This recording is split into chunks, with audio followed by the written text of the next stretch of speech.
저희가 정확하게 확인이 안 돼서 그런데요.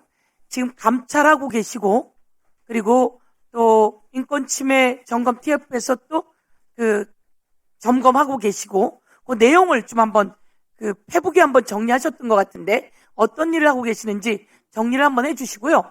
지금 말씀으로 공무원들이 언론이나 이런 데 나가서 이야기할 수 있습니다. 그런 정부의 중요한 일, 자기네가 하는 중요한 일들을 알리기 위해서 할 수 있지만, 그것이 아닌 잘못된 것, 범죄 행위, 지금처럼 문제가 있는 것을 나가서 이야기하는 것은 공무원으로서 정치 중립의 의무 위반이고 공무원의 품위 훼손이고 등등으로 충분히 제재가 가능하다. 예, 그렇습니다. 이렇게 볼 수 있을 것 같거든요. 예. 그런 취지에서 지금 하고 있는 일들이 어떤 건지 지난번에 박은정 의원도 제기하셨었는데 그 다음에 저희가 정리된 걸 보니 하고 있는 일들이 계시더라고요. 그래서 그것을 구체적인 감찰 내용은 제가 말씀드리기가 좀 곤란하고요. 아니 요거는 확인을 하는 겁니다. 법무부 장관님 확인. 예, 말씀해 보세요.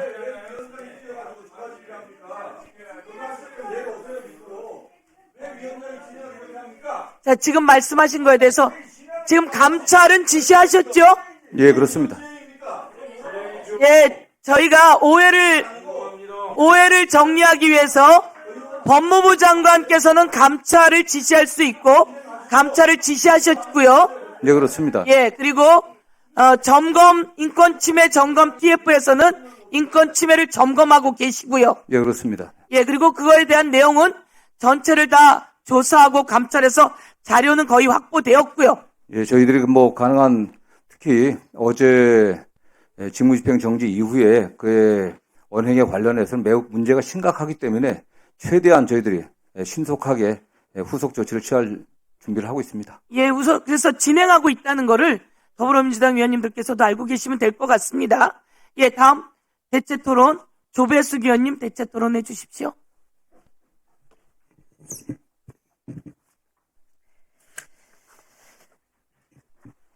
네, 조배숙 의원입니다.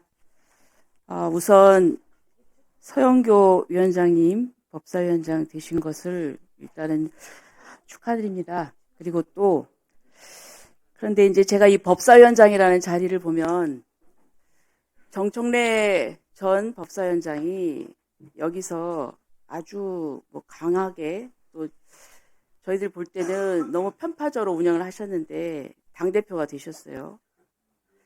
그리고 또 추미애 위원장은 정청래 위원장 못지않게 일방적으로 아주 그렇게 진행을 하셨습니다.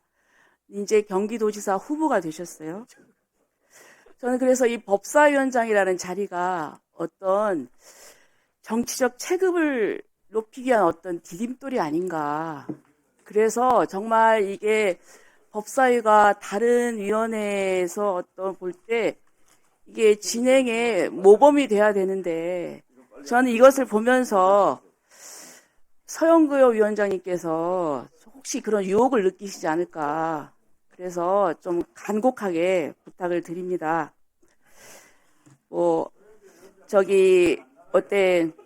아마 서영교 위원장님도 혹시 미리 좀 여기 위원장 됐으면 서울시장 후보가 됐을지도 모르겠다는 좀 안타까움이 있었을지도 모릅니다. 그런데 저는 그건 아니라고 생각해요. 예, 서영교 위원장님. 자, 그래서 좀 앞으로 서영교 위원장님, 우리 좀 제대로 이 법사위를 균형 있게 이끌어 주시길 바랍니다. 민주당만의 위원장도 아니시고요. 이제 전체에 대한 위원장이십니다. 지금 정성호 장관님, 여기 무슨 형사소송법 개정안이 올라왔는데 사실 지금 이 형사소송법 일괄적으로 손봐야 되는 거 아닙니까? 그렇죠? 네, 그렇습니다. 네. 여기 개개 법률이 이제 이거 보니까 작년에 이제 발의된 것이고 하기 때문에 제가 볼 때는 여기서 이렇게 논의가 좀 된다 하더라도 결국 이제 전체적으로 형사소송 일괄적으로 지금 개정해야 되는 거기 때문에 예, 저희 법사위에서 이게 굉장히 심도 있게 올해 논의 좀 해주셔야 됩니다. 그렇다고 보고요. 이제 자꾸 박상용 검사 얘기를 하는데 저는 이런 생각을 합니다. 박상용 검사는 본인이 그 사건을 하겠다고 한 게 아니에요. 그러니까 검사로서 배당이 됐기 때문에 했거든요. 그렇죠? 예. 내가 그 사건 하겠다고 해서 맡은 거 아니지 않습니까? 뭐 정확한 경위는 알 수가 없습니다. 네. 무슨 소리예요? 자기가 하겠다고 해서 배당 받는 게 아니잖아요. 그리고 거기에는 또 결제 라인이 있습니다. 주임 검사가 있고 부장 검사 있고 차장 검사 있고 또 검사장 있고 다 결제 라인이 있어요. 근데 왜 이렇게 지금 박상용 검사만 완전히 그 혼자서 몰매를 맞는지 저는 좀 안타깝고요.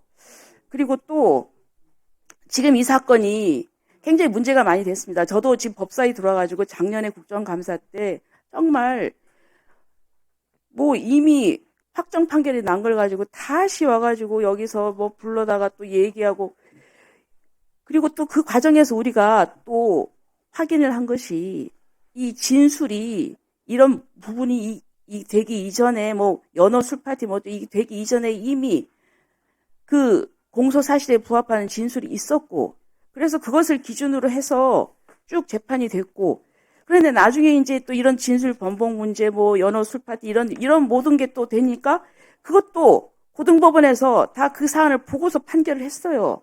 그래서 대법원까지 확정 판결이 됐어요. 그런데 이걸 가지고 또 다시 또 문제를 일으키는 것은 제가 봤을 때는 이 조작 기소 뭐 국정조사인가요? 결국 공소 취소를 목적으로 하는 것이고 지금 제가 볼 때는 그런 어떤 프레임에 따라서 지금 착착착 한 발짝 한 발짝 지금 딱 가고 있는 것 같습니다. 오늘 지금 박상용 검사 위증 고발하겠다는 것도 그것도 그렇고요. 근데 제가 우리 장관님께 한 가지 물어보겠습니다. 지난번에 국정조사 특위에서 박상용 검사가 선서 거부를 했어요. 예. 근데 그 선서 거부한 걸 보니까 그 입장문 좀 보셨나요? 근데 제가 그걸 봤는데 아니 구구절절이 틀린 게 아니에요. 국정조사에 관한 법률에 하면 재판에 관여하기 위해서 이 국정조사하면 안 되고 그리고 또 국회에서의 증언과 감정에 관한 법률 제3조에 하면은 형사소송법 148조, 149조 준용하게 돼 있어요. 그래서 박상용 검사는 스스로 지금 재판 수사 중이에요. 그렇기 때문에 거부를 했는데 거부한다고 뭐라고 하고 마이크 뺏고 뭐라고 하고 이게 법사에서 할 일입니까? 이 선서 저는 어쨌든 검사라고 하는 그 매우 중요한 공직을 맡고 있는 박상현 검사가 선서 거부라기보다는 그 국회 증감법에 의하면 또 증언 거부도 할 수 있습니다. 본인의 신상과 본인 향후 뭐 재판을 받거나 유죄 판결을 받을 수도 있기 때문에 그 증거로 쓸 수 있는 것에 대해서는 해당 조항에 관련해서는 증언을 거부할 수 있습니다. 선서하고 증언하고 그 당시 사실관계에 대해서 본인이 있는 그대로 증언하는 게 맞았던 게 아닌가. 다만 그 과정에서 본인이 그로 인해서 형사처벌을 받는데 문제가 된다고 하면 그 부분에 대해서는 또 증언을 거부할 수 있는 거 아니겠습니까? 그렇게 해야 되는 게 정상적인 방법이지.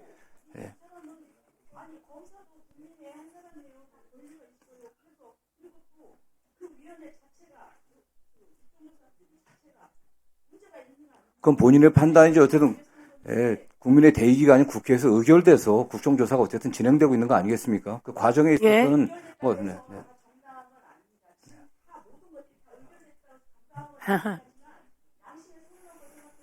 네. 조배숙 의원님 마무리해 주십시오. 예. 제가 국정조사 특위위원장을 겸하고 있어 더 말하고 싶지만 뭐 국정조사 특위에서 이야기했기 때문에 예, 이렇게 넘어가도록 하고요. 전현희 의원님은 그 뒤에 오셨으니까 먼저 하시겠습니까? 예.